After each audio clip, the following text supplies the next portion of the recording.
Episode 28। सबसे महत्वपूर्ण सदस्य। अशोक ने चाकू उठाया और उसे सैंटाना की गर्दन के पास लाकर रोका, लेकिन वार नहीं किया। उसका हाथ कांप रहा था। हरीश गंभीरता से, नहीं अशोक, उन्हें जाने दो। यही आखिरी मौका है तुम्हारे पास। अगर तुम उन्हें छोड़ दो तो शायद अनुराधा पट्टी तुम्हें माफ कर दें, लेकिन अगर तुमने कुछ किया तो एजे फैमिली भी शांत नहीं बैठेगी। अशोक घबराहट में, तुम मेरे बेटे का अपहरण करने वाले हो, फिर भी मेरे भले की बात कर रहे हो। हरीश संयम से, मैं ये सिर्फ तुम्हारे लिए नहीं कर रहा, ये मेरी पत्नी के लिए भी है। सोचो, फायदे में तुम भी हो और मैं भी। वैसे भी तुम सैंटाना तक नहीं पहुंच पाओगे, उसके दिल में सिर्फ मैं हूं। सैंटाना की आंखें खुलती हैं। सैंटाना घबराकर, हरी प्लीज मत करो। हरीश आंख मारकर उसे चुप कराता है। अशोक चिढ़ते हुए, ओह अब समझा, हीरो बनना है तुम्हें? ठीक है, आओ मेरे पास आकर खड़े हो जाओ। अशोक चाकू नीचे करता है, हरीश की ओर बढ़ता है। उसी वक्त थिलका सैंटाना को बाहर खींच ले जाती है। सैंटाना रोते हुए, मां प्लीज, वो मेरे लिए अंदर रह गया है। थिलका कठोरता से, वहां पुलिस है, अब वो खुद को देख लेगा। चलो। बाहर दादी और बाकी परिवार वाले खड़े हैं। पैठी, तुम ठीक हो ना सैंटाना? सैंटाना, हां दादी मैं ठीक हूं।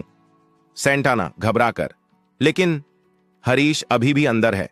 पैटी ठंडे स्वर में, वो हमारा कुछ नहीं लगता। थिलका सैंटाना को कार में धकेल देती है। थिलका, बात खत्म, पहली कार में बैठो। कट टू अंदर। अशोक हरीश पर चाकू ताने, तुम मेरे साथ खेल रहे हो, अब तुम नहीं बचोगे। हरीश शांत मुस्कान के साथ, क्या करूं, हाथ उठाने का मन नहीं हो रहा। हरीश कुर्सी खींचकर बैठ जाता है। ऐसी दूरबीन से देख रहा है, ऐसी हैरानी से, ये क्या चल रहा है? बंधक चाकू की नोक पर बैठा गपशप कर रहा है। अशोक गुस्से से, कौन हो तुम? हरीश धीरे से, राजेश्वरण परिवार का उत्तराधिकारी। हरीश। अशोक चौंक कर चाकू गिरा देता है। अशोक डगमगाती आवाज, ये झूठ है, तुम उस स्कूटर पे आए थे। हरीश मोबाइल दिखाते हुए, देखो मेरा अकाउंट, अब मानते हो? अशोक घुटनों पर बैठ जाता है। अशोक, माफ कर दो, मुझसे गलती हुई। हरीश, मैं तुम्हें माफ कर सकता हूं लेकिन कानून नहीं। बाहर जाकर आत्मसमर्पण करो। हरीश जाने लगता है, रुकता है। हरीश, लेकिन यह थप्पड़ मेरी सैंटाना के लिए है। दो तमाचे लगाता है। बाहर ऐसी दौड़कर आता है। ऐसी, सर आपको चोट तो नहीं आई? हरीश, नहीं मैं ठीक हूं, मुझे जरूरी काम है। ऐसी, कम से कम अपना नंबर दे दीजिए। हरीश, जरूरत होगी तो मैं आपसे संपर्क करूंगा। हरीश बाहर निकलता है। मीडिया का शोर। दीपक की कार आती है। दीपक हंसते हुए, हरीश तुम यहां, मैं सुबह से तुम्हें ढूंढ रहा था। हरीश, चलो दीपक यहां से निकलते हैं, फिर सब बताता हूं। वे कार में बैठते हैं। पीछे ऐसी की निगाहें। ऐसी मन ही मन, ये दीपक रविचंद्रन खुद आया है, तो फिर हरीश कौन है? Narration outro. आगे क्या होगा जानने के लिए सुनते रहिए एन के ऑडियो स्टोरीज पर। एपिसोड पपीता लो। हरीश दीपक के साथ चला गया और 2 दिन तक उसके होटल में रुका। उसने तय किया कि वह अब सैंटाना के घर नहीं जाएगा और खुद का एक घर खरीदेगा। वह अपने स्कूटर से एक अपार्टमेंट देखने निकला जो कंपनी के पास ही बना था। एक शानदार नई बिल्डिंग। रिसेप्शन पर खड़ी महिला ने उसे देखा और कहा, हेलो सर, मैं आपकी क्या मदद कर सकती हूं? हरीश ने जवाब दिया, मैं यहां एक फ्लैट खरीदने आया हूं। 1 मिनट सर, कहकर उसने तुरंत लैंडलाइन से किसी को कॉल किया। थोड़ी देर में बिल्डिंग के अंदर से एक और महिला बाहर आई। आइए सर, देखिए हमारे पास 3 BHK और 4 BHK दोनों फ्लैट्स हैं। उसने एक कैटलॉग हरीश को थमाया। हरीश जैसे ही कैटलॉग देखने लगा, तभी एक कार आकर सामने रुकी। उसमें से 2 लोग उतरे। महिला का ध्यान तुरंत उनकी तरफ चला गया। सर आप थोड़ी देर रुकिए, मैं अभी आती हूं, कहकर वह तेजी से उनकी ओर बढ़ गई। वहीं एक स्टॉल पर खड़ी महिला उन 2 लोगों को देखकर मुस्कुरा रही थी। हैरी, तुम कहां हो? एक परिचित और उत्साहित आवाज सुनकर हरीश ने सिर उठाया। सैंटाना वहां खड़ी थी। हमने सोचा था कि यह सब उसे बताए बिना करें और उसे सरप्राइज दें। अब जो हुआ सो हुआ, चलो अब बात करके निपटा लेते हैं, हरीश ने मन ही मन सोचा। सैंटाना के साथ खड़े व्यक्ति को देखकर हरीश ने सवालिया नजरों से देखा। उस व्यक्ति ने कहा, मैं तो बस जॉब के सिलसिले में आया हूं। नेतू, जब हमारी फोन पर बात हुई तब भी तुमने नहीं बताया कि तुम यहां आओगी? सैंटाना ने जैसे बात को टालते हुए कहा, तुम्हारे बिना सब गुप्त रखना चाहता था, फिर आकर बताता कैसे? उसने मन में सोचा। फिर उसने मुस्कुराकर पूछा, तो तुम कैसी हो? अशोक वाली घटना के बाद भी दोनों की फोन पर बातें होती थीं, लेकिन आमने सामने यह पहली बार मिल रहे थे। सैंटाना हालांकि परेशान थी, पर यह देखकर थोड़ी राहत महसूस कर रही थी कि हरीश घर नहीं तो कम से कम अपना कुछ खुद बना रहा था। संदना, तुमने कभी नहीं बताया कि वो कौन है? पास खड़े व्यक्ति ने पूछा। ओह, माफ कीजिए नवीन जी, मैं भूल गई कि आप भी हैं। ये हैं हरीश, मेरे पति, सैंटाना ने कहा। ओह, आपके पति? नवीन के लहजे में व्यंग्य साफ था। सैंटाना ने भौहें चढ़ा लीं। हरीश ने उसका चेहरा गौर से देखा। हरीश ने उसी अंदाज में पूछा, और ये कौन है सर? हरीश समझ गया था कि नवीन उसे पसंद नहीं करता। ये नवीन है, अनुराधा दादी को जानते हैं। दादी यहां एक फ्लैट खरीदना चाहती हैं, ये उनकी मदद कर रहे हैं। तिलका ने सैंटाना को मना किया था कि ये न बताए कि वह मजबूर थी, लेकिन हरीश उसका चेहरा पड़ चुका था। यह मामला गड़बड़ लगता है।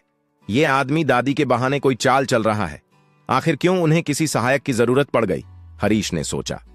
नवीन ने हरीश को ऊपर से नीचे तक देखा। तो हरीश, क्या आप भी फ्लैट देखने आए हैं? उसने पूछा। पास खड़ी कर्मचारी महिला तुरंत बोली, हां सर, ये भी फ्लैट देखने आए हैं। सैंटाना ने चौंक कर उसकी ओर देखा। ओह, लेकिन हरीश, क्या आपको मालूम है यहां की न्यूनतम कीमत क्या है? नवीन ने अजीब लहजे में पूछा। क्या आप सब कुछ खरीद सकते हैं? उसके सवाल में छिपा व्यंग्य हरीश को चुभा, लेकिन उसने तुरंत मुस्कुराकर जवाब दिया, हां, मुझे पता है। दोनों एक दूसरे की आंखों में देख रहे थे। इसी बीच सैंटाना का फोन आया। सॉरी कहकर वह वहां से हट गई। फोन तिलका का था। सैंटाना, क्या तुमने अपना काम पूरा कर लिया? तिलका ने पूछा। मां, ऑफिस का काम भी है और आप दादी के लिए भी एक अजनबी को लेकर आ गईं। मुझे बुरा लग रहा है, वह गुस्से में बोली। मैंने क्या किया? मैं तो चाहती थी कि तुम दादी की मदद करो, तिलका ने कहा। अगर इतनी चिंता थी तो आप खुद आ जाती, उसने कहा। वहीं नवीन अब हरीश पर हावी होने की कोशिश कर रहा था। अगर कोई फ्लैट देखने आए तो कम से कम पहले जांच तो करते कि वह खरीद सकता भी है या नहीं। नवीन ने तंज कसा। कर्मचारी ने जवाब दिया, सर, जो भी ग्राहक आता है हम उसका सम्मान करते हैं। तभी नवीन ने कहा, हरीश जी, शादी को 2 साल हो गए ना? हरीश ने शांत स्वर में कहा, आपको इससे क्या लेना? जल्दी ही पता चल जाएगा, नवीन ने मुस्कुराते हुए जवाब दिया। ठीक है, जब पता चले तब देखा जाएगा। हरीश ने कंधे उचकाए। नवीन फिर बोला, हम यहां बेचते हैं, किराए पर नहीं देते। सामने वाली गली में एक घर है, शायद वो आपके लायक हो। हरीश अब गंभीर हो गया। क्या आप यहां मैनेजर हैं? उसने पूछा। बिल्कुल, मैं ही मैनेजर हूं, नवीन ने घमंड से कहा। हरीश हंस पड़ा। उसने फोन उठाया और किसी को कॉल किया। इसी समय सैंटाना लौट रही थी और उसके पीछे दर्शनी खड़ी थी। वाह दर्शनी, आज क्या खास बात है? सैंटाना बोली। ये कौन है? नवीन ने पूछा। मेरी दोस्त हैं, सैंटाना ने कहा। दर्शनी ने हरीश को देखकर कहा, हाय हरीश सर, आप भी यहां हैं? हरीश ने सिर हिलाया और फोन पर बात करता रहा। नवीन की एक बात दर्शनी को खटक गई। मैं यहां का मैनेजर हूं, बच्चों जैसा ध्यान रखना पड़ेगा। नमस्ते कहकर दर्शनी ने हाथ मिलाया, लेकिन उसकी नजरें हरीश पर थीं। तभी सैंटाना को ऑफिस से इमरजेंसी कॉल आया। माफ करें, मुझे जाना होगा, मैं फिर आऊंगी, उसने कहा और हरीश की ओर इशारा कर चल दी। हरीश उसे जाते देखता रहा, जबकि नवीन और दर्शनी उसे घूर रहे थे। क्या अब तक गए नहीं? नवीन ने कहा। आपने मेरे बजट के बारे में कब पूछा जो बता रहे हैं? हरीश ने जवाब दिया। मैंने नहीं कहा कि आप नहीं खरीद सकते, नवीन बोला। क्या आपने खरीदा है? हरीश ने पलटकर पूछा। कहीं से पैसे चुराए तो नहीं? नवीन ने कहा। हरीश अब गंभीर था। यहां सबसे अच्छा फ्लैट कौन सा है? उसने पूछा। नवीन ने कहा, यह जो मॉडल दिख रहा है यह एसआर अपार्टमेंट है। टॉप फ्लोर के 2 फ्लैट, कीमत है 80 करोड़। खरीद सकते हो? दर्शिनी कुछ बोलने लगी। हरीश ने उसे आंखों से चुप कराया। तुम इसे नहीं खरीद सकते, यहां से जाओ, नवीन बोला। हरीश मुस्कुराया। मैंने कब कहा कि नहीं खरीद सकता? उसने ब्लैक कार्ड निकाला और स्टाफ को दिया। यह डुप्लीकेट है, नवीन बोला।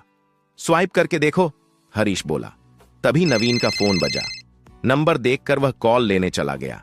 हरीश ने स्टाफ से कहा, मैनेजर बिजी है, आप ये कार्ड स्वाइप करिए और पेमेंट करें। कितना सर? जैसा मैनेजर ने कहा, 80 करोड़, हरीश बोला। लड़की हक्की बक्की रह गई। पहले बिल क्लियर करो, फिर औपचारिकताएं, हरीश ने कहा। दर्शिनी सब समझ गई। बॉस, सही चाल चली, उसने मुस्कुराकर कहा। अब सैंटाना को अभी मत बताना, हरीश ने कहा। ठीक है बॉस। तभी नवीन फोन से लौटता है। पपीता मंडायन आएगा बॉस, दर्शिनी ने हंसते हुए कहा। तुम अब तक यहां हो, कोई सम्मान नहीं बचा तुम्हारे पास, नवीन चिल्लाया। तभी लड़की दौड़ती हुई आई। जाने के लिए सुनिए अगला एपिसोड, सिर्फ एनके ऑडियो स्टोरी पर। जब जिंदगी में हालात आपके खिलाफ होते हैं तब असली पहचान होती है इंसान की। और आज की कहानी में हरीश को न सिर्फ बेइज्जती का सामना करना पड़ता है, बल्कि एक ऐसा मोड़ आता है जहां हर चेहरा अपना असली रंग दिखाता है। क्या होगा जब ताकतवर की सोच टकराएगी सच्चाई से? सुनिए एनके ऑडियो स्टोरी का नया एपिसोड, मैं अरुणाचलम हूं। एपिसोड, मैं अरुणाचलम हूं। हरीश तेजी से दौड़ा और देखा कि स्टाफ की लड़की उसके पास ही खड़ी है। क्या सब ठीक है? उसने घबराते हुए पूछा। लड़की के चेहरे पर खुशी साफ झलक रही थी। माफ कीजिए सर, आपको इंतजार कराने के लिए क्षमा चाहती हूं। आपके द्वारा इस्तेमाल किए गए कार्ड से भुगतान की प्रक्रिया पूरी हो गई है। मैंने आपके लिए फास्ट 3 में सभी पंजीकरण और अन्य औपचारिकताएं पूरी कर दी हैं। वैसे भी थोड़ी ही देर में सब कुछ तैयार हो जाएगा सर। आज से आप ऊपरी 2 मंजिलों के मालिक हैं। वह अपनी हंसी पर काबू नहीं रख सकी। यह सब उस महिला को बहुत लाभदायक था क्योंकि वह वहां एजेंट के रूप में काम करती थी। उसे इस सौदे से मोटा कमीशन मिलने वाला था। यही कारण था कि उसकी खुशी संभाले नहीं संभल रही थी। आपने अभी क्या कहा? नवीन को अपने कानों पर विश्वास नहीं हुआ। उसकी प्रतिक्रिया देखकर दर्शिनी जोर से हंस पड़ी। स्टाफ महिला ने दोहराया, जिस कार्ड का उन्होंने उपयोग किया उसमें पर्याप्त धनराशि थी, इसलिए हम उनके नाम पर उन 2 मंजिलों का पंजीकरण करने जा रहे हैं। वहां मौजूद सभी लोग जो अब तक इस पूरी स्थिति को देख रहे थे अब नवीन पर हंसने लगे। नवीन शर्म के मारे सिकुड़ गया। जैसा कि मैंने कहा था, मैंने ये खरीद लिया। अब बताओ आगे क्या करें? हरीश ने व्यंग्य करते हुए नवीन की ओर देखा। नवीन को समझ नहीं आ रहा था कि वह क्या बोले। वह घबरा गया और इधर उधर देखने लगा। पैटी और थिलका से जो कुछ उसने हरीश के बारे में सुना था उससे विपरीत हालात देखकर उसे चक्कर सा आने लगा। हां बॉस, क्या इस नवीन ने अभी थोड़ी देर पहले कुछ नहीं मांगा था? शर्म करो, कम से कम अब तो शर्म करो, दर्शिनी ने चुटकी ली। अरे तुम लोग ज्यादा बातें क्यों कर रहे हो? मैं अभी भी इस कंपनी का मैनेजर हूं और मेरी बात को हल्के में मत लो। तभी दरवाजा खुला और एक अधेड़ उम्र का व्यक्ति अंदर आया। वह व्यक्ति बहुत सभ्य और प्रभावशाली दिख रहा था, कोट सूट में पूरी गरिमा के साथ। वह सीधा नवीन के सामने आकर खड़ा हो गया। हेलो मिस्टर, अब आप इस कंपनी के कर्मचारी नहीं हैं। आज से आप यहां काम नहीं करेंगे। कृपया अपना एक्सेस बैज उतारें और कार्यालय छोड़ दें, उसने कठोरता से कहा। सर जीएम, आप यहां क्या कर रहे हैं? नवीन हक्का बक्का रह गया। जीएम ने नवीन की शर्ट से उसका बैज खींचते हुए कहा, मेरे यहां आने से अच्छा हुआ, वरना ग्राहक बिना उचित व्यवहार के ही चले जाते। इसके बाद वे हरीश की ओर मुड़े और बोले, माफ कीजिए सर, हमारे कर्मचारी ने आपके साथ सम्मानजनक व्यवहार नहीं किया। मैं इसकी ओर से क्षमा चाहता हूं। वहां उपस्थित लोग यह सब देखकर हैरान रह गए। नवीन, जो अब तक स्तब्ध था, जीएम कन्नन की ओर देखता है। कन्नन सर, आप मुझे कंपनी से निकाल नहीं सकते। इस कंपनी के वाइस प्रेसिडेंट मेरे चाचा हैं। रुकिए, मैं उन्हें फोन करता हूं, नवीन ने कहा और फोन स्पीकर पर लगा दिया। अंकल, मेरी मदद कीजिए, जीएम कन्नन कह रहे हैं कि मैं अब यहां नौकरी पर नहीं हूं, नवीन ने गिड़गिड़ाते हुए कहा। दर्शनी, जो इस ड्रामे का भरपूर मजा ले रही थी, अब अपने काम को भूलकर दोनों हाथ बांधकर वहां घूमने लगी। लेकिन उसे यह समझ नहीं आ रहा था कि कन्नन वहां अचानक कहां से आ गए। मैं वहां पहुंच रहा हूं, वहीं रुको, उधर से आवाज आई। कन्नन अब हरीश की ओर मुड़े। सर, क्षमा चाहता हूं, क्या आप मेरे साथ ऑफिस चल सकते हैं? वाइस प्रेसिडेंट थोड़ी देर में आएंगे, वे समझ जाएंगे कि यहां क्या हो रहा है, हरीश ने कहा। आदि अरुणाचलम? हरीश ने पूछा। हां, वही हैं, कन्नन ने उत्तर दिया। ठीक है, चलिए। हरीश ने दर्शनी की ओर सिर हिलाया और कन्नन के साथ चल पड़े। नवीन भी अकड़ते हुए उनके पीछे हो लिया। तीनों नवीन के केबिन में पहुंचे। नवीन कुर्सी पर बैठ गया और पैर मेज पर फैला दिए। भाई, तुम सिर्फ जीएम हो, तुम्हें बिना कुछ कहे ही यहां से निकल जाना चाहिए। मेरे चाचा आ रहे हैं, कम से कम तुम्हारी नौकरी तो बचेगी, उसने कहा। नवीन, क्या तुम्हें लगता है कि तुम्हारे चाचा तुम्हारी रक्षा करेंगे? कन्नन ने तीखे स्वर में पूछा। वो मेरे लिए कुछ भी करेंगे, वो इस कंपनी के उपाध्यक्ष हैं, चाहें तो तुम्हें नौकरी से निकाल सकते हैं। तुम्हें तय करना है, माफी मांगो या प्रमोशन की उम्मीद छोड़ो, नवीन ने अहंकार से कहा। क्या अरुणाचलम के पास इतनी शक्ति है? हरीश ने पूछा। तुम क्या जानते हो मेरे चाचा के बारे में? नवीन ने अकड़ कर पूछा। हरीश गहराई से सोच में डूब गया। कुछ देर बाद ऑफिस का दरवाजा खुला और अरुणाचलम खड़े स्वर में बोले, तुम इतने घमंडी हो गए हो कि नौकरी से हटाने की धमकी दे रहे हो?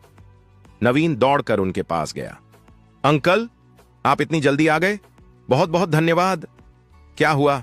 अरुणाचलम ने पूछा। नवीन ने झूठ बोलते हुए कहा, एक ग्राहक आया और मेरे साथ दुर्व्यवहार किया। मैंने बस उससे सवाल किया तो जीएम ने मुझे नौकरी से निकालने की धमकी दे दी। कौन है वो? अरुणाचलम ने पूछा। नवीन ने सोफे पर बैठे हरीश की ओर इशारा किया। तो आप हैं जिम्मेदार? अरुणाचलम ने कठोरता से पूछा।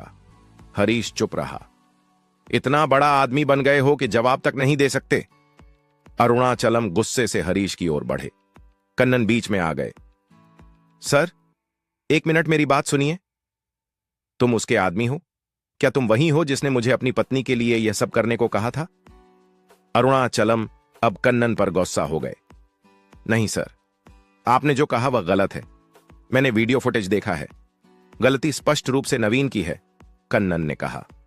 अंकल, यह झूठ बोल रहा है, नवीन ने कहा। इसने मेरे सामने मेरा अपमान किया और बैच छीन लिया।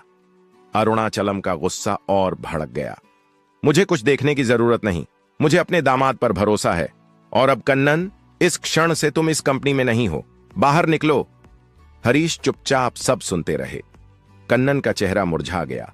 नवीन मुस्कुराने लगा। क्या जीएम सर, अब समझ में आया ना? नवीन ने ताना मारा। अगर अब भी माफी मांग लो तो मैं चाचा से सिफारिश कर सकता हूं, उसने अपमानजनक लहजे में कहा। क्या आप वाइस प्रेसिडेंट हैं, मिस्टर अरुणाचलम? हरीश ने पहली बार बोलना शुरू किया। ओह, तुम बोल सकते हो? अरुणाचलम ने व्यंग्य किया। नवीन हंस पड़ा। तो आपने फैसला कर लिया बिना दोनों पक्षों की बात सुने? हरीश ने संयम से कहा। तुम कौन होते हो मुझे निर्देश देने वाले? अरुणाचलम ने चिल्लाकर कहा। तो क्या आप चाहते हैं कि हम आपके दामाद के पैर पकड़कर माफी मांगे? हरीश ने शांत स्वर में पूछा। हां, और अगर नहीं मांगी तो मैं देखता हूं कि तुम्हारा क्या हाल होता है, अरुणाचलम ने धमकी दी। नवीन ने फोन उठाया और बोला, अब देखना ये लोग कैसे भागते हैं। सर, आप बहुत आगे जा रहे हैं। कन्नन ने कुछ कहने की कोशिश की तो अरुणाचलम ने उसे थप्पड़ मार दिया। अरुणाचलम! हरीश गुस्से में खड़े हुए। तभी दरवाजा खुला और एक महिला अंदर आई। आगे जानने के लिए सुनते रहिए, सिर्फ एनके ऑडियो स्टोरी पर। तो क्या अरुणाचलम का गुस्सा ले डूबेगा सबको, या सच खुद अपनी राह बनाएगा? जानिए आगे क्या होता है अगले एपिसोड में। तब तक के लिए जुड़े रहिए और सुनते रहिए एनके ऑडियो स्टोरी, जहां सवाल उठता है सच्चाई क्या है और दिखावे में कितना दम है। वहां शुरू होती है एनके ऑडियो स्टोरी। पिछले एपिसोड में अरुणाचलम का घमंड चरम पर था। लेकिन क्या वो जानता है कि वक्त बदल चुका है?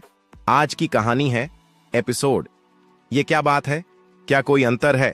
सुनिए, जब अतीत सामने आ खड़ा हो और चेहरे बेनकाब होने लगे तो कौन बचेगा और कौन डूबेगा? एपिसोड ये क्या बात है, क्या कोई अंतर है? उसी पल जब अरुणाचलम ने कन्नन को मारा, एक महिला कार्यालय का दरवाजा खोलकर अंदर आई। अरुणाचलम ने चौंक कर उसकी ओर देखा। निकिता, तुम कहां थीं? वही पूछने वाला था। तभी हरीश ने अपना नाम चिल्लाते हुए आंखें खोलीं और गुस्से से देखा, लेकिन जैसे ही उसने चेहरा देखा, जैसे किसी ने उसके पैरों तले जमीन खींच ली हो, मानो एक साथ भूकंप और बिजली का झटका लग गया हो। अरुणाचलम लड़खड़ा गया। आप क्षमा कीजिए, क्या ये वाकई आप हैं? आप लौट आए? कब? उसकी जुबान जैसे जम गई। डर क्यों रहे हो? घबरा क्यों रहे हो? मैं ही हूं। क्या तुम्हें नहीं लगा था कि मैं वापस आ सकता हूं? हरीश ने तीखी नजर से उसे घूरा। नवीन को कुछ समझ नहीं आया कि अरुणाचलम का यह अजीब व्यवहार क्यों हो रहा है। चाचा, क्या हुआ? आप डर क्यों गए उसके आने से? अरे, वह तो एक दिखावटी आदमी है चाचा, उसके पास 10 पैसे भी नहीं है। आप इतनी हैरानी क्यों दिखा रहे हैं? माफ कीजिए, क्या मैं जान सकती हूं आप किसके बारे में बात कर रहे हैं? निकिता ने नवीन की ओर देखकर पूछा। वो वही है, उसने कहा था कि फ्लैट खरीदने आया है और नाटक करने लगा। दरवाजा खटखटाया, मुझसे पूछा ये क्या चल रहा है? फिर बोला ये जीएम अपनी नौकरी छोड़ चुका है। फिर मेरे चाचा आए और दोनों ओर से हंगामा शुरू कर दिया। आप कौन हैं? क्या मैं आपको पहले कहीं देख चुका हूं? नवीन को कुछ भी समझ नहीं आ रहा था। वह जैसे बहकी हुई बातें कर रहा था। मिस्टर अरुणाचलम, ये कौन है? ये आपके सामने इस तरह की बातें कर रहे हैं और आप सिर्फ मुस्कुरा रहे हैं।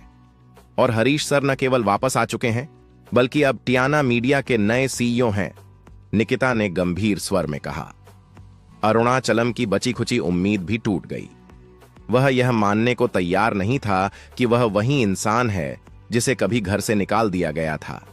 लेकिन निकिता की बात सुनते ही वह जैसे अंदर से टूट गया। टियाना मीडिया का क्या मतलब? वह कब लौटे? मुझे कैसे नहीं पता चला? जो लोग अभी तक खुद को ऊंचा समझ रहे थे, अब उन्हें चक्कर आने लगे। हेलो, आप मेरे चाचा को डरा क्यों रहे हैं? एक सीईओ हो तो क्या? मैं जानता हूं वे कौन हैं। चाहे आप कोई भी हो, यहां कानून मेरे चाचा के हाथ में है। तभी एक तेज थप्पड़ पड़ा नवीन के गाल पर। वह जमीन पर गिर पड़ा और क्रोध में ऊपर देखा। अंकल, आपने मारा मुझे? क्या आपने सच में मुझे थप्पड़ मारा?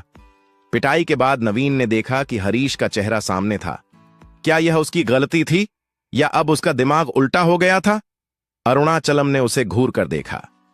नवीन अब भी समझ नहीं पा रहा था, बस अपना गाल सहलाता हुआ वहां से खिसकने लगा। माफ कीजिए सर, मुझे देर हो गई, इसलिए मैंने पहले कन्नन सर को जानकारी दी और देखने के लिए भेजा, निकिता ने झिझकते हुए कहा। हरीश ने सिर हिलाया और फिर अरुणाचलम की ओर देखा। मिस्टर अरुणाचलम, आप किस अधिकार से किसी को पीट सकते हैं? आप बिल्कुल नहीं बदले। मुझे लगा था कि अब चीजें बदल गई हैं, लेकिन आपको देखकर यकीन हो गया कि मैं गलत नहीं था। अरुणाचलम शर्म से सिर झुका गया।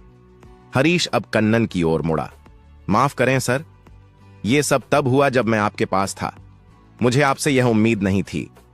कन्नन उसके विनम्र व्यवहार से प्रभावित हुआ। ओह सर, माफी की क्या बात है, यह सब आपके बस से बाहर की बात थी।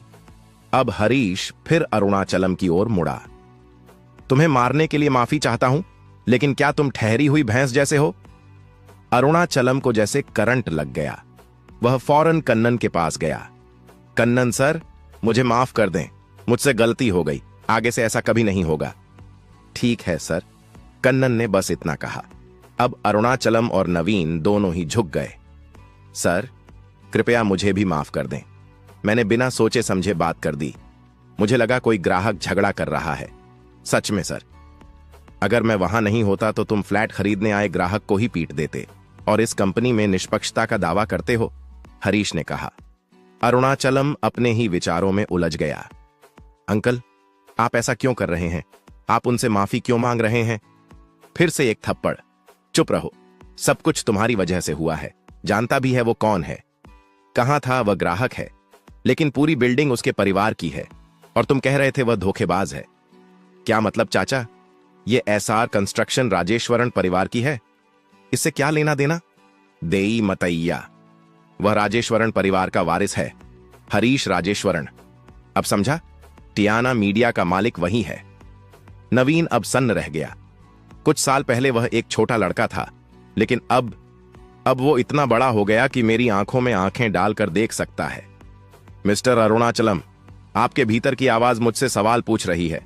हरीश की बात सुनकर अरुणाचलम दूर खिसक गया। कन्नन हंस पड़ा और निकिता चुपचाप खड़ी रही। नवीन, क्या यही एक मैनेजर का सपना है? किसने रखा तुम्हें नौकरी पर? हरीश ने पूछा। माफ कीजिए सर, मैं जीएम सर से माफी मांगता हूं, जल्दबाजी में बात कर गया। क्या तुमने कन्नन का हाथ तोड़वाने को नहीं कहा था? हरीश के पूछते ही नवीन रोने लगा। हां, मैं काफी देर से खड़ा हूं, दिखाई नहीं दे रहा क्या अरुणाचलम? हरीश ने तेजी से पूछा। Sorry sir.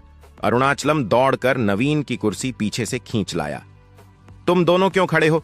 बैठो, हरीश ने कन्नन और निकिता की ओर देखकर कहा। ठीक है सर। दोनों झटपट बैठ गए। अच्छा, गलती करने वाले ही खड़े रहते हैं, सही बात है ना? कन्नन मुस्कुरा दिया। हरीश का नियम साफ था, चाहे कोई भी हो, अगर गलती की तो माफ नहीं। अब वह दोनों को हथकड़ी लगाए खड़े देख रहा था। नवीन, क्या तुम्हारी योग्यता यही है और तुम इस कंपनी में काम कर रहे हो? अरुणाचलम का चेहरा उतर गया। ओह, माफ कीजिए, आप अपने चाचा की सिफारिश पर आए थे ना, लेकिन यह कंपनी अब उस स्तर की नहीं रही, अब सब कुछ बदल चुका है। निकिता, कन्नन को वीपी बना दीजिए।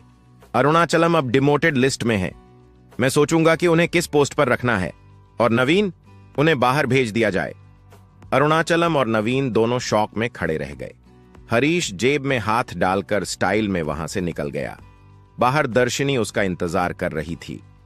क्या हुआ बॉस? उस नेवले की गुर्राहट अब भी सुनाई दे रही है, दर्शिनी ने हंसते हुए कहा।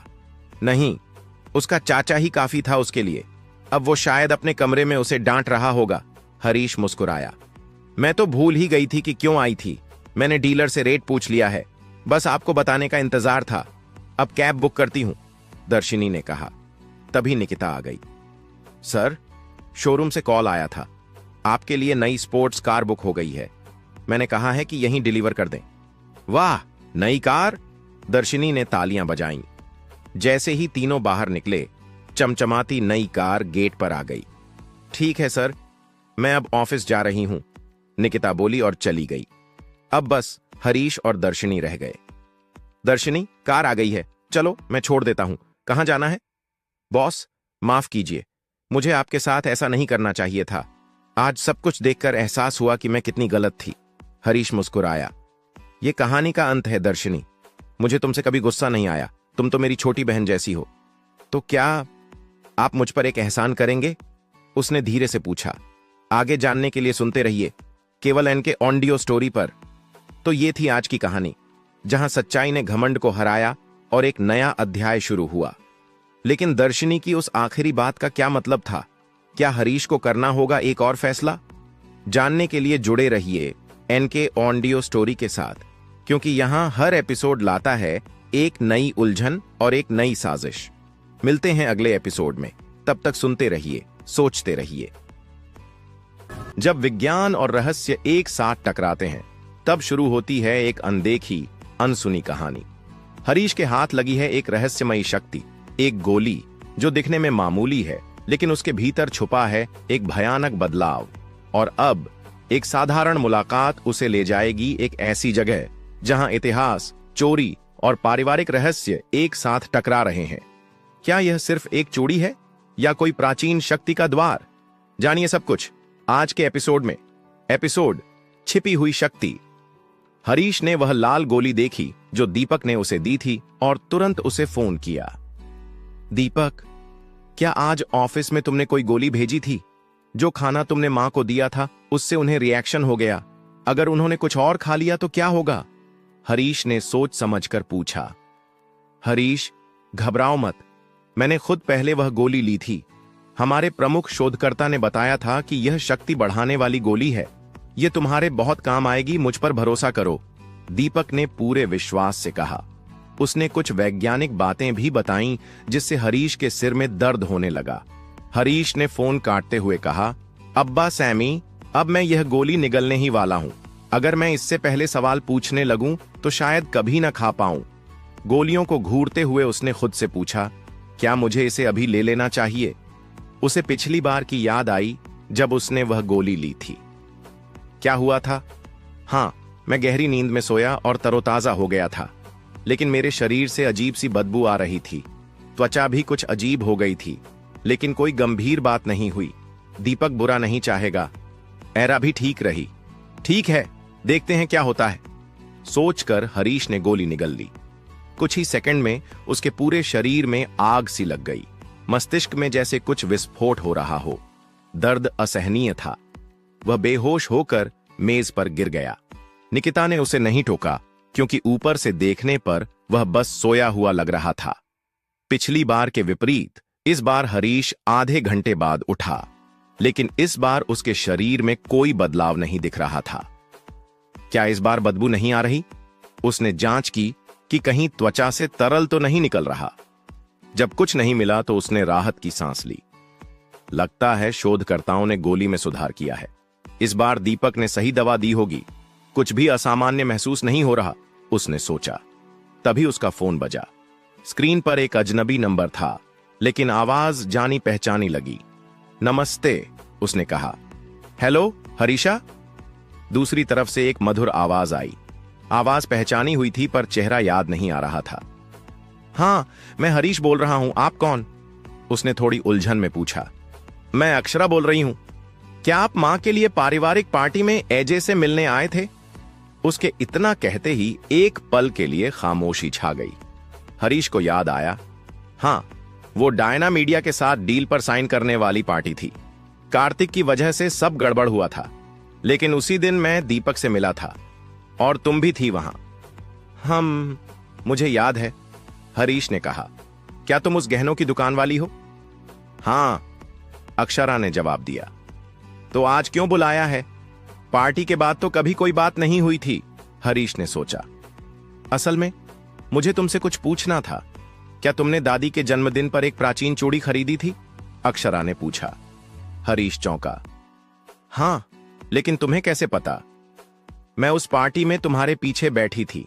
तुमने ध्यान नहीं दिया। जब तुमने चूड़ी निकाली थी, मैंने उसे देख लिया था। क्या मैं सही हूं? मुझे नहीं लगता कि तुमने वह मां को दी थी। क्या वह अब भी तुम्हारे पास है? हरीश कुछ पल के लिए चुप हो गया। उस दिन वह चूड़ी देने ही वाला था, लेकिन अशोक की हरकतों से गुस्सा होकर उसने खुद ही वह गिफ्ट ले लिया था। यह बस एक साधारण सी चूड़ी है। क्या तुम सच में उसमें रुचि रखती हो? उसने हैरानी से पूछा। हरीश, एजे परिवार को कुछ नहीं पता, लेकिन वो चूड़ी बहुत खास है। मैंने ऐसा डिजाइन कभी नहीं देखा। मैं उसके बारे में और जानना चाहती हूं। अगर तुम इजाजत दो तो मैं उसकी कुछ तस्वीरें लेना चाहूंगी, अक्षरा ने दिलचस्पी से कहा। ठीक है, मुझे ऐसे लोग पसंद हैं जो पुरानी चीजों में रुचि रखते हैं। हरीश ने तुरंत हां कर दी। बहुत बहुत धन्यवाद। क्या आप हमारी एंटीक शॉप पर आ सकते हैं? मैं पता भेज रही हूं, अक्षरा ने खुशी से कहा। हरीश वैसे भी किसी काम के मूड में नहीं था, तो वह तुरंत चल पड़ा। उसे जानना था कि ये एंटीक शॉप वाकई कैसी है। जब वह वहां पहुंचा तो देखा कि यह तमिलनाडु की सबसे बड़ी प्राचीन वस्तुओं की दुकान है, जिसके बारे में वह पहले से सुनता आया था। वह यही सोच रहा था कि अक्षरा गहनों की दुकान चलाती है, लेकिन असलियत में वह प्राचीन वस्तुओं की एक्सपर्ट निकली। यह जानकर हरीश को खुशी हुई। जैसे ही वह अंदर जाने लगा, एक सिक्योरिटी गार्ड ने उसे रोका। माफ कीजिए सर, क्या आपके पास अपॉइंटमेंट है? क्या? हरीश थोड़ा हैरान हुआ। जी हां, इस दुकान में एंट्री सिर्फ अपॉइंटमेंट से होती है, या फिर यदि आप कोई वस्तु बेचने आए हैं। अक्षरा ने ही मुझे बुलाया है। हरीश ने कहना शुरू ही किया था कि तभी अंदर से एक शोर सुनाई दिया। पकड़ो, चोर! सिक्योरिटी दौड़ते हुए बाहर निकली। क्या हो रहा है? हरीश ने गार्ड से पूछा। वो आदमी एक प्राचीन आभूषण चुराकर भाग रहा है, किसी ने जवाब दिया। चोर भागते हुए हरीश से टकराया। हरीश ने झट से उसका हाथ पकड़ लिया और जोर से खींचा। चोर दरवाजे से टकराकर नीचे गिर पड़ा। हरीश खुद हैरान रह गया। मैं कब इतना ताकतवर हो गया? बिना अभ्यास के तो मैं कमजोर हो गया था, पर ये क्या? वह अपने हाथों को देखता रह गया। बहुत बहुत धन्यवाद सर। अगर आपने ना रोका होता तो वो भाग जाता। सिक्योरिटी ने उसे धन्यवाद कहा और चोर को ले गए। वाह, क्या ताकत है, जैसे फुटबॉल को उछाल दिया हो, गार्ड्स ने हैरानी से कहा। अब गार्ड ने उसे और आदर से देखा। सर, आपने कहा अक्षरा मैम ने बुलाया है। 1 मिनट रुकिए, मैं उन्हें बता देता हूं, कहकर गार्ड अंदर गया। जैसे ही अक्षरा को पता चला, वह तुरंत बाहर भागी। हरीश, तुम बाहर क्यों खड़े हो? अंदर चलो, कहकर वह उसे अंदर ले गई। सारे गार्ड अब उसे नई नजर से देख रहे थे। दुकान में जाकर हरीश ने वह चूड़ी निकाली और अक्षरा को दी। जितनी तस्वीरें लेनी हो ले लो, उसने कहा। अक्षरा ने खुशी से कहा, क्या तुम इसके बारे में कुछ बता सकते हो? यह तमिलनाडु के एक शाही राजवंश की चूड़ी है। इसमें सभी मूल पत्थर लगे हैं और यह तिरुकणी वेचू तकनीक से बनी है। इसमें प्रकाश और अंधेरे में रंग बदलने का गुण है, हरीश ने बताया। कमाल है, चलो तस्वीरें लेते हैं, कहकर वह उसे स्टूडियो में ले गई। उसने मखमली कपड़े पर चूड़ी रखी और कई एंगल से तस्वीरें लीं। फिर चूड़ी उसे वापस देते हुए मुस्कुराई। बहुत बहुत धन्यवाद हैरी। कोई बात नहीं, अगर दोबारा देखना चाहो तो मुझे कॉल कर लेना, हरीश ने कहा। अक्षरा कुछ और पूछना चाह रही थी, लेकिन झिझक रही थी। क्या कुछ और पूछना है? हरीश ने पूछा। नहीं, बस यह चूड़ी बहुत दुर्लभ है। मैं जानना चाहती थी कि यह तुम्हारे पास आई कैसे? अक्षरा ने संकोच से पूछा। हरीश मुस्कुराया। बहुत सी बातें हैं जो लोग नहीं जानते। यह चूड़ी वर्षों से हमारे परिवार में है, एक पारिवारिक धरोहर। अक्षरा चौंक गई। उसकी आंखें खुली की खुली रह गईं। वह पूछने ही वाली थी, तुम्हारे परिवार का नाम क्या है, कि तभी एक कर्मचारी दौड़ते हुए आया। मैडम, हमें आपकी तुरंत मदद चाहिए, उसने घबराते हुए कहा। क्या हुआ अल्बर्ट, कोई बड़ी बात है? अक्षरा ने पूछा। एक आदमी मोतियों का हार लाया है। मैं गुणवत्ता जांच नहीं कर पा रहा, इसलिए आपकी मदद चाहिए, अल्बर्ट ने शर्माते हुए कहा। हरीश, क्या तुम साथ चलोगे? अक्षरा ने पूछा। जरूर, देखते हैं क्या मामला है, हरीश ने कहा और उनके साथ चल पड़ा। पीछे चलते हुए अल्बर्ट सोच में पड़ गया। ये लड़का आखिर है कौन? हरीश ने अभी अभी एक नई ताकत को महसूस किया है, लेकिन क्या यह सिर्फ एक शुरुआत है? अक्षरा कौन है? उसका उद्देश्य क्या है? और वह चूड़ी, क्या सच में कोई रहस्य छुपा है उसमें? जवाब मिलेगा, लेकिन थोड़ा इंतजार करना होगा। मिलते हैं अगले एपिसोड में, एक नए मोड़, एक नई पहेली और एक और छिपे राज के साथ। तब तक सुनते रहिए एन के ऑडियो स्टोरीज, जहां हर कहानी में छुपा है एक नया रहस्य। हर मोती की चमक उसकी कहानी बयां करती है, लेकिन क्या हो जब उस चमक के पीछे छिपा हो एक झूठ? आज की कहानी है एक अनोखी मुठभेड़ की, जहां हर मुस्कान के पीछे एक राज है और हर सौदे के पीछे एक चाल। तो तैयार हो जाइए, क्योंकि ये है एपिसोड 28। मैं तुम्हें ऑस्कर पुरस्कार देना चाहता हूं। सुनिए सिर्फ एन के ऑडियो स्टोरीज पर।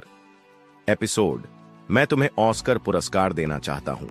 इससे पहले कि अक्षरा डिब्बा खोलती, आसपास के कुछ दुकानदारों ने शोर सुना और वहां आकर देखा कि मामला क्या है। जैसे ही उसने डिब्बा खोला, अंदर रखे सफेद मखमली मोती सबको आकर्षित करने लगे। हुआ यूं कि जो भी वहां आया उसने देखा और हैरानी से बोला, अटेंगप्पा। सब हाँफते हुए देखने लगे। शुद्ध सफेद मोती? किसी ने अविश्वास से पूछा। समुद्र में इतने बड़े मोती मिलना बहुत दुर्लभ है। इससे एक माला बना डालो। उसे खुद भी यकीन नहीं हो रहा था कि वो क्या लेकर आई है। और पड़ोस के दुकानदार बोले, मैं अपनी आंखों पर विश्वास नहीं कर पा रहा। इतने सालों से यहां खरीदारी कर रहा हूं, ऐसा चमत्कार कभी नहीं देखा। यह बहुत कीमती है, हम इसे खरीद ही नहीं सकते, किसी ने लंबी सांस लेते हुए कहा। उस शाम कुछ समय बाद अक्षरा ने पूछा, आपको क्या लगता है इसे किस रेट पर बेचना चाहिए? वह मालिक की ओर मुड़ी। 5 लाख रुपए? इतने बड़े स्टोर की मालकिन होते हुए आपको इसकी कीमत का अंदाजा तो होगा ही। क्या आप 5 लाख दे सकती हैं? उसने आत्मविश्वास से कहा। 5 लाख? कैसा मोती है ये? कुछ छोटे दुकानदार आपस में हैरानी से देखने लगे। अक्षरा ने जवाब नहीं दिया और ध्यान से माला को देखने लगी। इसमें कुछ गड़बड़ है, लेकिन क्या, ये मैं समझ नहीं पा रही। उसने सोचा और चारों ओर देखा। कोई है जो अक्षरा से जलता है। 5 लाख इन लोगों के लिए बड़ी बात नहीं है, खरीद लेंगे आराम से, किसी ने जलन भरे स्वर में कहा। तभी जब सब बात कर ही रहे थे, एक नया व्यक्ति दुकान में दाखिल हुआ। नमस्कार, स्वागत है, आप क्या खरीदना चाहेंगे? अल्बर्ट ने पूछा। मैं विदेश से आया हूं, मुझे प्राचीन चीजें इकट्ठा करने का शौक है। सुना है ये दुकान काफी प्रसिद्ध है। मैं देखना चाहता हूं कि यहां कुछ ऐसा है क्या जो मुझे पसंद आ जाए। अगर पसंद आया तो कीमत मायने नहीं रखती, उसने कहा और 2 चीजें देखने लगा। तभी उसकी नजर अक्षरा के हाथ में पकड़े मोतियों के हार पर पड़ी। वाह, यह तो दुर्लभ सफेद मोती जैसा लग रहा है, जो सिर्फ कुछ खास समुद्री क्षेत्रों में मिलता है। क्या यह असली है? वह पास आया। माला बेचने आए व्यक्ति ने कहा, सावधानी से देखो, थोड़ा भी नुकसान हुआ तो वे नहीं लेंगे। चिंता मत कीजिए, मुझे अनुभव है, मैं संभाल लूंगा, वह व्यक्ति बोला और हार को ध्यान से देखने लगा। मुझे यह बहुत पसंद आया। मैंने आज तक इतने सारे मोती नहीं देखे। इसके लिए क्या रेट है? उसने पूछा। भीड़ में से किसी ने तुरंत कहा, 5 लाख। तो फिर मैं इसे ले लेता हूं, उस व्यक्ति ने कहा और सबकी निगाहें उसकी ओर घूम गईं।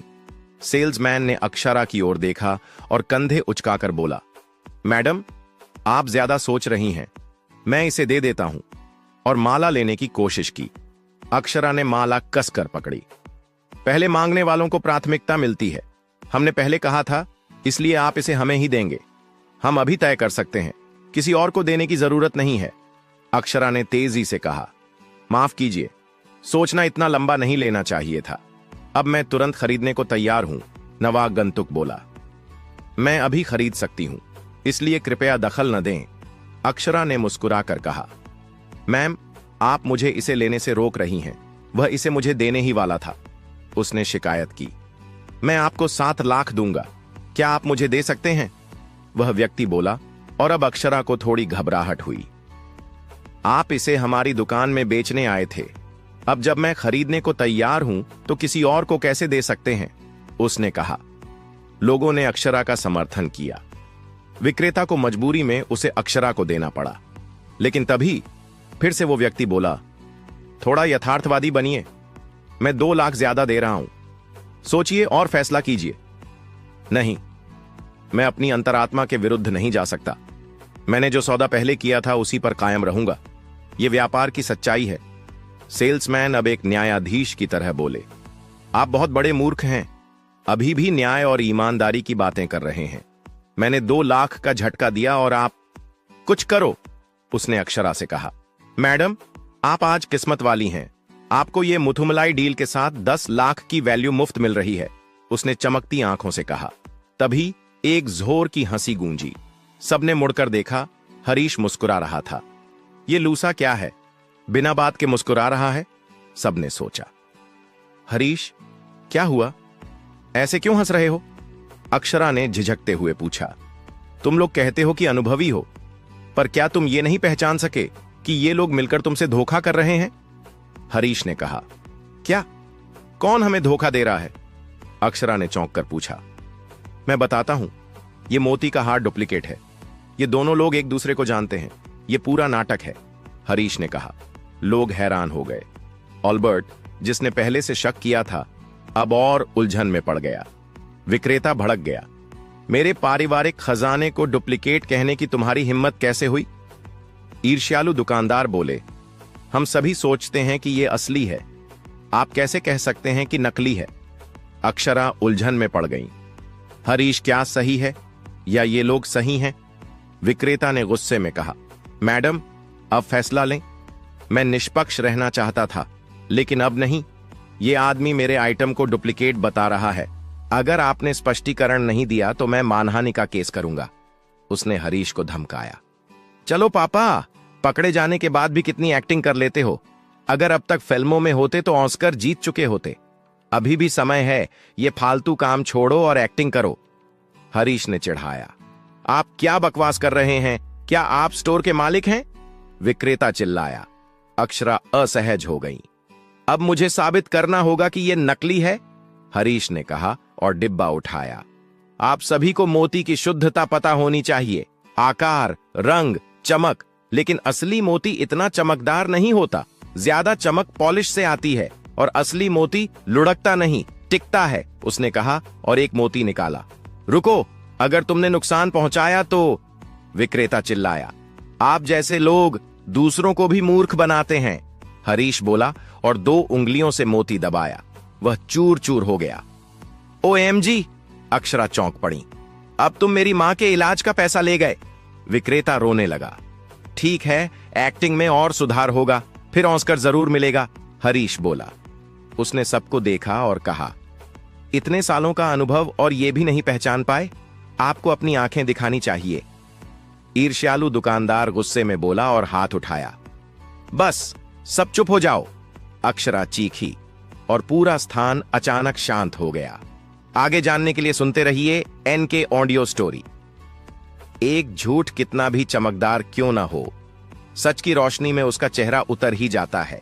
क्या अक्षरा अब और चालाकियों के लिए तैयार है? और हरीश, क्या अब वो बनेगा उसका सबसे बड़ा साथी या सबसे बड़ा सवाल?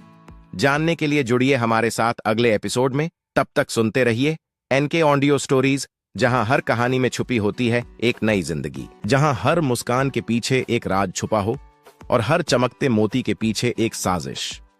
वहां एक ऐसी कहानी जन्म लेती है जो आपको सोचने पर मजबूर कर दे। यह है एपिसोड मास्टर प्लान। एक दुकान, एक जाल और कुछ चेहरे जो नकाब में थे। शुरू करते हैं ये अनसुनी कहानी, जहां हर कदम पर हैरानी आपका इंतजार कर रही है। Episode master plan. अक्षरा अचानक चीख पड़ी और वहां मौजूद सभी लोग सन्न रह गए। उन्होंने सबकी ओर देखा और कहा, हरीश, तुम्हें जारी रखना चाहिए। उन्होंने सिर हिलाया जैसे इजाजत दे रही हो।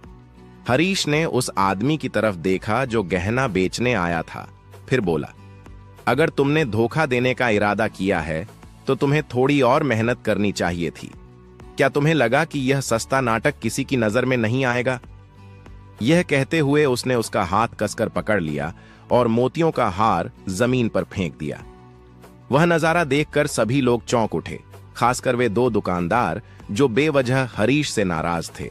वे एक दूसरे को देखने लगे, लेकिन उन्हें पूरी तरह दोष देना भी ठीक नहीं था। असली और नकली में फर्क करने के लिए असली को देखना जरूरी होता है, और जब उन्हें वो कभी देखने का मौका नहीं मिला था तो जो सामने था उसी को सच मान बैठे। आपको इसे मेरे सामने साबित करना होगा, नहीं तो मैं पुलिस को बुलाऊंगा, हरीश बोला। तो आप अब भी अपनी जिद पर अड़े हैं? ठीक है, अब अक्षरा की बारी थी।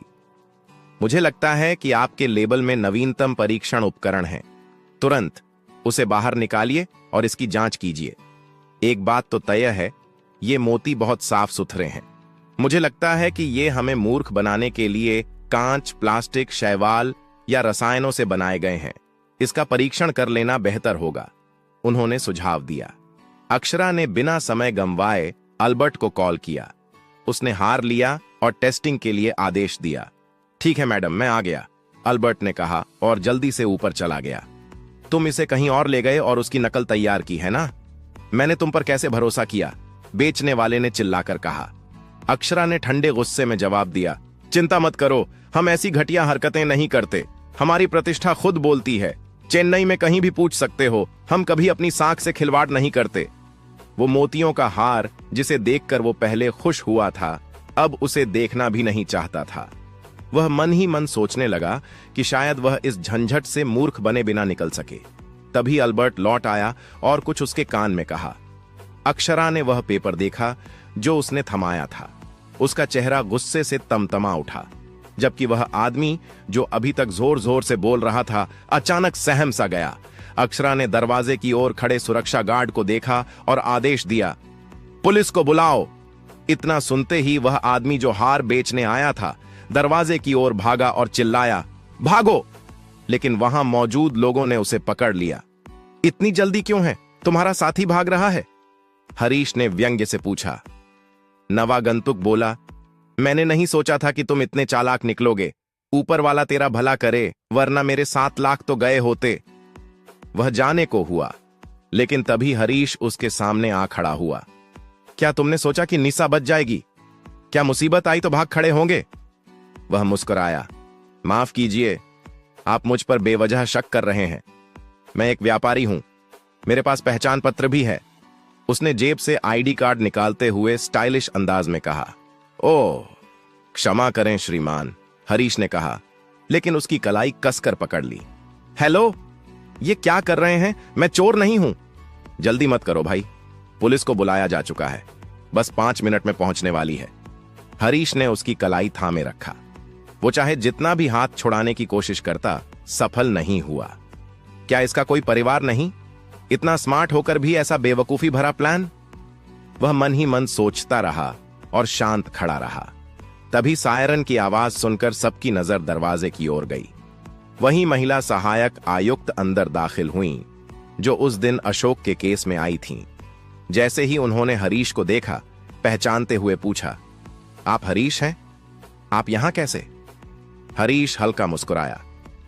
मां ने उस दिन का पूरा केस देखा था, आप ठीक से बोल भी नहीं पा रही थीं।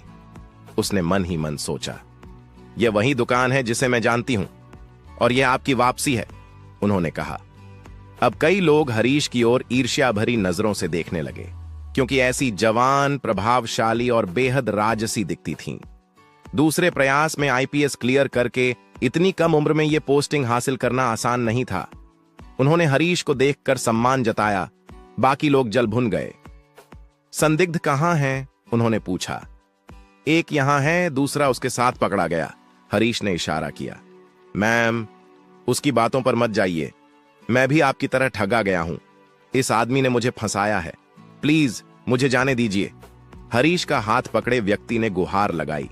तभी पड़ोसी दुकानदारों ने ऐसी से कहा, मैडम, ये लड़का ही गलत है, हम सब गवाह हैं। हरीश ने सबको घूरा। ये सब लोग ऐसे झूठ क्यों बोल रहे हैं? उसने सोचा, लेकिन चुप रहा। अब ऐसी ने अक्षरा की तरफ देखा। क्या आप दुकान की मालकिन हैं? आपको इस व्यक्ति पर शक है? उन्होंने पूछा। अक्षरा झिंझकी। सिर्फ हरीश की बातों पर भरोसा करके कुछ कहना सही नहीं लगा। उन्होंने ना में सिर हिलाया। ऐसी ने कंधे उचकाए और हरीश से कहा, कोई पक्का सबूत नहीं है, मैं उसे गिरफ्तार नहीं कर सकती। तभी हरीश ने ऐसा कुछ कर दिया जिसकी किसी को उम्मीद नहीं थी। उसने उस व्यक्ति का हाथ छोड़ा और उसके चेहरे से नकली त्वचा खींच दी। सबकी चीख निकल गई। ये एक मास्क था। असली चेहरा क्रूर और डरावना था। तो ये आप हैं? ऐसी चौंक गईं और शर्ट पकड़ ली। आपको पहले से पता था? हरीश ने पूछा। हां, हम उसे 6 महीने से ढूंढ रहे थे। अंबत्तूर में एक घर से गहने और पैसे चुराए थे। हत्या भी करने जा रहा था। उसका पिंसर प्रिंट मिला था, लेकिन पहचान नहीं हो पाई। आपने हमारी मदद की, धन्यवाद, उन्होंने कहा। क्या वो अकेला था? हरीश ने पूछा। नहीं, एक और है, लेकिन हम उसका चेहरा अब तक नहीं जान पाए हैं। फिलहाल तो यह बड़ी कामयाबी है, ऐसी ने जवाब दिया। हरीश ने दूसरा नकली मास्क पकड़ते हुए कहा, इसकी नकल असली से कम नहीं, लेकिन रास्ता गलत चुना तो नतीजा भुगतना पड़ेगा। ऐसी ने कहा, आपने 2 अपराधियों को पकड़वाया, आप वाकई अद्भुत हैं। अब जो दुकानदार हरीश के खिलाफ थे, शर्मिंदा हो गए। हरीश, तुमने नकली चेहरे को कैसे पहचाना? ऐसी ने पूछा। जब वो भागने की कोशिश कर रहा था तो रोशनी उसके चेहरे पर पड़ी और कुछ अलग दिखा, वहीं से शक हुआ। ऐसी को यकीन न हुआ, लेकिन हरीश ने हंसते हुए कहा, बस मेरी नजर तेज है। खैर, फिर एक दिन मैं तुम्हें इसके लिए दावत दूंगी, ऐसी ने कहा। बस 1 मिनट मैडम, आप 2 बार दावत की बात कर चुकी हैं, लेकिन अपना नाम नहीं बताया। हरीश मुस्कुराया। उन्होंने अपने बैज को छूते हुए कहा, कयाल विजी सूर्य कुमार, सहायक पुलिस आयुक्त, और मुस्कुराकर चली गईं। भीड़ तितर बितर हो गई।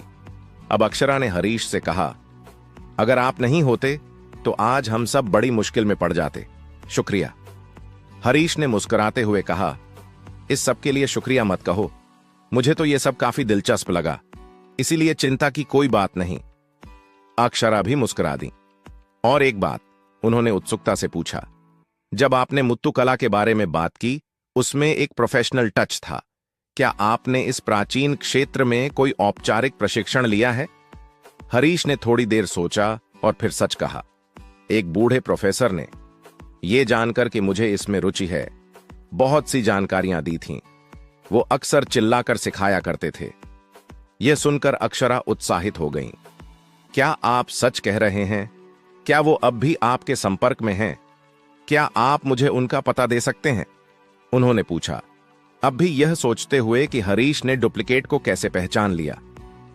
अगर अक्षरा ने कहा तो वह गलत नहीं हो सकता, हरीश ने सोचा, क्योंकि उनका ज्ञान उस स्तर का था जिसे लोग इंडस्ट्री में गुरु मानते थे।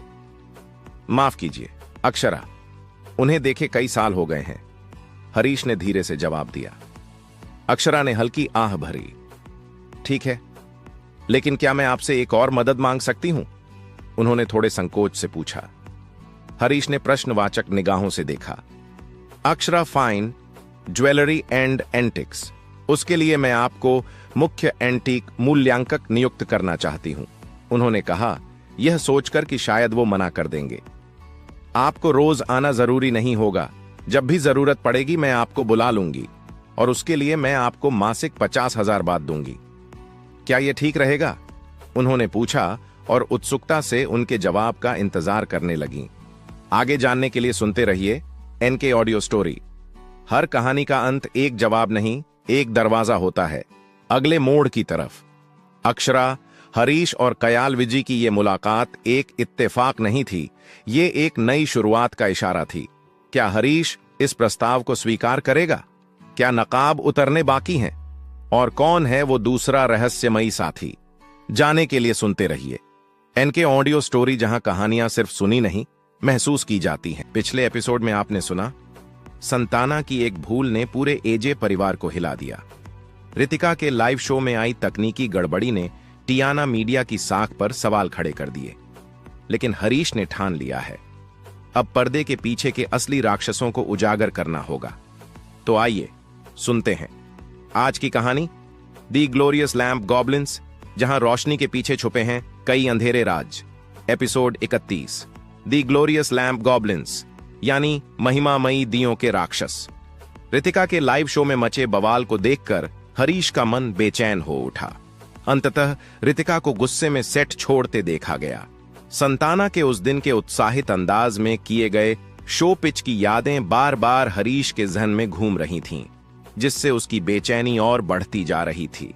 गुस्से में आकर उसने अपनी मुट्ठी भींची और जोर से मेज पर दे मारी। फिर तुरंत निकिता को आवाज दी, जल्दी से उस सेट पर जाओ जहां लाइव शो चल रहा है, पता करो क्या हुआ और मुझे तुरंत बताओ। फिर शो को टीवी से काटकर कोई हिट प्रोग्राम लगा दो। Yes sir. निकिता ने गंभीरता को समझते हुए फोन निकाला और तेजी से बाहर निकल गई। स्टूडियो बिल्डिंग ऑफिस से 2 ब्लॉक दूर थी। जैसे ही निकिता गई, हरीश ने फिर से मेज की ओर देखा और दंग रह गया। वहां एक गड्ढा बन चुका था। उसे एहसास हुआ कि उसकी मुट्ठी अब भी कसकर बंद थी। मुझे यह ताकत कहां से आ गई? वह हैरान रह गया। तभी निकिता लौट आई। उससे पहले कि वह दरवाजा खटखटाती, हरीश ने एक फाइल उठाकर मेज के निशान को छिपा दिया। हां निकिता, बताओ क्या हुआ उस लाइव शो में? हरीश ने सीधे सवाल किया। सर, 4 साउंड इंजीनियर्स थे बैक स्टेज, जो रितिका के शो की ऑडियो संभाल रहे थे। कुछ गड़बड़ उन्हीं की ओर से हुई। उन्होंने साउंड प्रोडक्शन बिगाड़ दिया और पूरा शो बर्बाद हो गया। निकिता ने पूरी जानकारी दी। ये लोग पुराने कर्मचारी थे या नए? हरीश ने गंभीरता से पूछा। सर, ये हमारी कंपनी के नहीं थे। हमारी इन हाउस टीम तो सिंगिंग इवेंट में बिजी थी, इसलिए हमने एजे कंपनी से आउटसोर्स किया था और वहीं 4 लोग इस गड़बड़ी के जिम्मेदार हैं। हरीश ने गहरी सांस ली, फिर कहा, निकिता, उन 4 को तुरंत मेरे केबिन में भेजो, लेकिन ध्यान रहे वो भाग ना पाएं। बाकी मैं देख लूंगा। जी सर, कहकर निकिता निकल गई। हरीश ने तुरंत दीपक को कॉल लगाया। दीपक, मैं टियाना मीडिया में हूं, तुम्हारी जरूरत है। रॉबर्ट और प्रसन्ना को भी साथ लाना। आधे घंटे में ऑफिस का माहौल पूरी तरह बदल गया। हरीश अपनी घूमने वाली कुर्सी पर दीवार की ओर मुंह करके बैठा था। सामने 4 इंजीनियर्स हथकड़ी में खड़े थे। उन्हें अब तक पता नहीं था कि कुर्सी के पीछे कौन है। दीपक सामने वाले सोफे पर आराम से बैठा था, रॉबर्ट और प्रसन्ना उसके दोनों तरफ। उनके पीछे ब्लैक सूट और चश्मों वाले बॉडीगार्ड खड़े थे। माहौल ही ऐसा था कि चारों के पसीने छूट गए। हरीश नहीं चाहता था कि एजे कंपनी वालों को उसकी असली पहचान पता चले, इसलिए उसने अपने दोस्तों को बुलाया था। दीपक ने थोड़ी देर तक चारों को घूरा, फिर शांत स्वर में बोला, तुम चारों रितिका के लाइव शो के लिए साउंड इंजीनियर्स थे। इतना बड़ा मौका मिला था, फिर भी तुमसे इतनी बड़ी चूक कैसे हो गई? जवाब दो। चारों डर के मारे चुप थे। अब बोलोगे तो ठीक रहेगा, वरना इन दोनों को देख रहे हो, मार्शल आर्ट्स एक्सपर्ट हैं, एक थप्पड़ में तुम्हें दीवार में चिपका देंगे। दीपक की बात सुनकर चारों कांप उठे। आखिर एक बोला, अगर आप वादा करें कि हमें नुकसान नहीं पहुंचाएंगे तो हम सब कुछ सच सच बता देंगे। बाकी तीनों ने भी सहमति में सिर हिलाया और बोले, सर, हम चारों सच में बहुत डरे हुए हैं, कृपया हमारी बात सुनिए। चारों ने मिलकर पूरा सच बयां कर दिया। हरीश का चेहरा सुनते सुनते सख्त होता चला गया। उसने हाथ बांधे, फिर दीवार पर एक मुक्का मारा, पर इस बार खुद को संभाल लिया। दीपक ने पूछा, बस और कुछ नहीं छिपा रहे हो? नहीं सर, हम सब कुछ बता चुके हैं, कहकर वे दीपक के पैरों पर गिर गए। बोलिए बॉस, अब इनका क्या करना है? दीपक ने हरीश की ओर देखकर पूछा। यह तो सिर्फ तीर था, जिसने चलाया वो अभी बाकी है। इन्हें अब कोई खतरा नहीं। कुछ दिनों के लिए इनकी यादगारों के साथ जेल भेज दो, सोचने का समय अभी बचा है। दीपक ने जैसे ही उन्हें ले जाना शुरू किया, वे गिड़गिड़ाते हुए बोले, सर, हमें माफ कर दीजिए, हम सच बोल रहे हैं। पर हरीश ने कोई जवाब नहीं दिया। हरीश अब मेज की ओर मुड़ा। उसके सामने दीपक, रॉबर्ट और प्रसन्ना खड़े थे। अब आगे क्या सोच रहे हो हरीश? दीपक ने पूछा। थोड़ा वक्त चाहिए, सब कुछ संभाल लूंगा। शुक्रिया इतनी जल्दी आने के लिए। भाई, अगली बार बस सीटी बजा देना। We'll be there in 10 minutes. Deepak ने पीठ थपथपाई। अच्छा हुआ तुम लोग अभी तक ट्रोल नहीं बने। हरीश मुस्कुराया। रॉबर्ट ने पूछा, बॉस, एक बात समझ नहीं आ रही, तुम अब अपने परिवार से जुड़ रहे हो, फिर भी एजे वालों और अपनी पत्नी को क्यों पकड़े हुए हो? इसके पीछे निजी कारण है, एक दिन सब बताऊंगा। अभी तो संताना को भी इस कंपनी के सच का अंदाजा नहीं। तीनों हैरान रह गए। वक्त सही नहीं है, जब होगा खुद बता दूंगा। हरीश ने गंभीरता से कहा, जो भी करोगे हम साथ हैं। तीनों ने हामी भरी और चले गए। हरीश को अब अगला कदम उठाना था। उसकी नजर रितिका पर गई। रितिका मेकअप रूम में बैठी रो रही थी।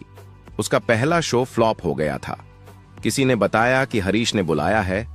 वह डरते डरते उसके पास पहुंची। सर, माफ कर दीजिए, मुझे नहीं पता ये सब कैसे हुआ।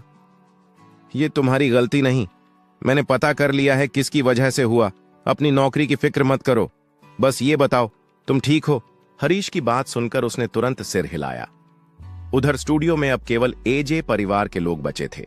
सभी संताना को घेर कर बैठे थे, जैसे किसी अपराधी को कटघरे में खड़ा कर दिया गया हो। तभी कार्तिक उठ खड़ा हुआ और बोला, संताना, हम सब ने मिलकर टियाना मीडिया का डील फिक्स किया था और आज तुमने सब बर्बाद कर दिया। अब क्या करोगी? संताना शर्मिंदा नजरें नीची किए बैठी थी। सॉरी दादी। लेकिन उससे पहले ही कार्तिक फिर बोला, दादी, आपने देखा ना, इसे कंपनी से दूर रखो और टियाना मीडिया से भी इसे अलग करो। एक और सदस्य बोला, कार्तिक सही कह रहा है, इसे वहां जाकर माफी मांगनी चाहिए। संताना को शर्मिंदगी महसूस हो रही थी, लेकिन बाकियों ने भी हामी भर दी। पैटी, दादी ने कहा, तो सबकी यही राय है? सभी ने चुपचाप सिर हिलाया। तुम अब कंपनी के किसी भी फैसले में दखल नहीं दोगी जब तक हम ना कहें। यही सजा है तुम्हारी। संताना चुप रही। सन्नाटा छा गया। तभी एक जोरदार ताली बजी। सबने देखा, हरीश ताली बजाते हुए सामने आ गया। पैटी और कार्तिक चौंक गए। वाह, क्या गजब का न्याय है, एक गलती हुई और फैसला सुना दिया। हरीश ने ताना मारा। संताना ने आश्चर्य से उसकी ओर देखा। हरीश ने आंख मारी और इशारा किया, घबराओ मत, मैं हूं ना। तुम यहां क्यों आए हो? कार्तिक भड़का। यह तुम्हारा घर नहीं है जो मुझे रोकोगे। मैं जहां चाहूं जाऊंगा, हरीश ने तीखे स्वर में जवाब दिया। कार्तिक चुप हो गया। अब तुम क्या चाहते हो? अनुराधा, कार्तिक की दादी ने पूछा। मैं सिर्फ इतना पूछना चाहता हूं कि क्या तुम सबने असली वजह जानने की कोशिश की? बिना सच जाने किसी को दोष देना क्या सही है? क्या तुम कहना चाहते हो कि हमने संताना को गलत समझा? हाँ बिल्कुल, संताना निर्दोष है। हम सबको यकीन है कि गलती उसी की है, कार्तिक ने कहा। हरीश उसकी आंखों में देखते हुए बोला, तो फिर सबसे ज्यादा बकरी की तरह मैं कौन कर रहा है? तू ही क्यों? कार्तिक झेंप गया। अगर मैं साबित कर दूं कि गलती संताना की नहीं थी तो फिर क्या करोगे? हरीश ने पैटी से पूछा। सभी सन्न रह गए। जारी रहेगा एनके ऑडियो स्टोरीज पर। तो क्या संताना सच में निर्दोष है? क्या हरीश एजे परिवार के सामने सच साबित कर पाएगा, या फिर इस खेल में कोई और खिलाड़ी है जिसकी चालें अभी बाकी हैं? जवाब मिलेगा अगले एपिसोड में। सुनते रहिए एनके ऑडियो स्टोरीज, जहां हर कहानी के पीछे छुपी है एक नई साजिश। जब रिश्तों में छुपे राज सामने आते हैं तो हर चेहरा सवाल बन जाता है।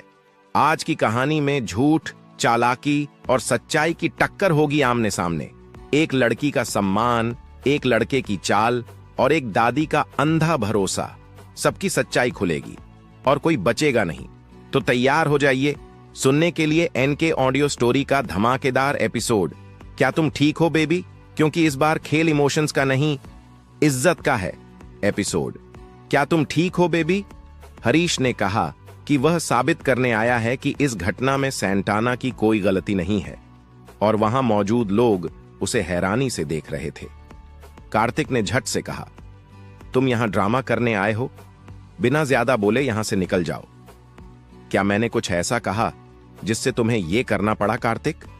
तो फिर तुम इतने परेशान क्यों हो? हरीश ने उसकी आंखों में झांकते हुए पूछा।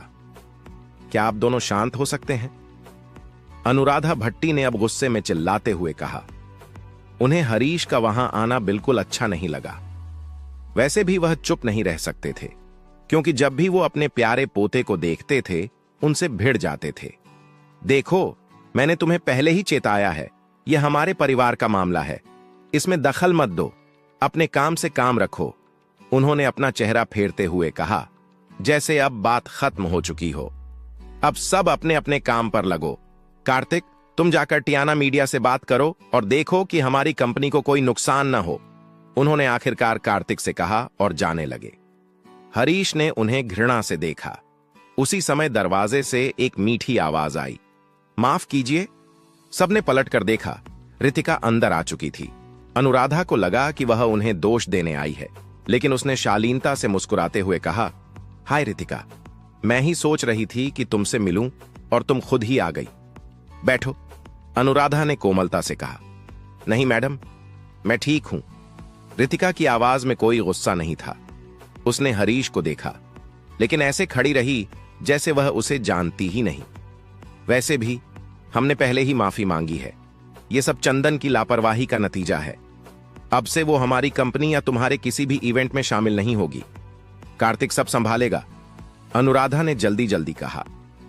रितिका ने तुरंत सैंटाना की ओर देखा, जो सिर झुकाए खड़ी थी। उसने कुछ गलत नहीं किया था, फिर भी वह खुद को दोषी मानने लगी थी। सबके देखते ही रितिका उसके पास पहुंची।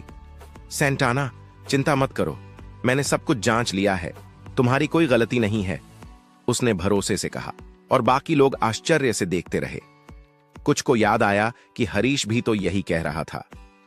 रितिका, तुम क्या कह रही हो? सैंटाना ने घबराकर पूछा। हां सैंटाना, मैं सच कह रही हूं, रितिका ने उसे यकीन दिलाया। रितिका, तुम इस तरह क्यों बोल रही हो? क्या तुम स्पष्ट बता सकती हो कि असल में हुआ क्या? अनुराधा ने तुरंत पूछा। एक मिनट मैडम, रितिका ने दरवाजे की ओर देखते हुए कहा। आप लोगों में जरा भी इंसानियत है? उसने गंभीरता से पूछा। चारों साउंड इंजीनियर अंदर आए और हाथ जोड़े खड़े हो गए। रितिका ने सबको देखते हुए कहा, बताइए क्या हुआ था अनुराधा मैडम को? थोड़ी हिचकिचाहट के बाद चारों ने एक साथ कार्तिक की ओर इशारा किया। उसी ने हमें ऐसा करने को कहा और पैसे दिए। पूरा परिवार सन्न रह गया। क्या हमारा कार्तिक? वे अवाक रह गए। हां, उसी ने यह सब प्लान किया था। उसने कहा था कि हर किसी को 2 लाख रुपए देगा। हमें आइडिया दिया कि रितिका का माइक खराब कर दें। हम सच कह रहे हैं, उन्होंने कहा, और सबकी निगाहें कार्तिक पर टिक गईं।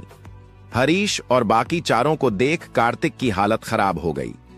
उसने खुद को संभालने की कोशिश की, तुम लोग झूठ बोल रहे हो, मैं नहीं जानता तुम कौन हो, मुझे मत फंसाओ। वह चिल्लाने लगा। फिर रितिका की ओर मुड़ते हुए बोला, क्या तुम्हें पता है मैं कौन हूं? अगर मुझे लगा कि कोई मुझ पर झूठा इल्जाम लगा रहा है तो मैं क्या कर बैठूं? कह नहीं सकता। रितिका, क्या तुम वाकई में मानती हो कि ये लोग सच बोल रहे हैं? अनुराधा बोली। हरीश ने उन्हें अविश्वास से देखा। चारों एक ही बात कह रहे हैं, क्या ये सब झूठ बोल सकते हैं? फिर भी तुम सच्चाई से मुंह मोड़ रही हो। उसने मन ही मन सोचा। हमारे पास सबूत है, बैंक ट्रांसफर के, एक ने कहा। दूसरे ने फोन निकालकर स्क्रीन पर ट्रांजैक्शन दिखाया।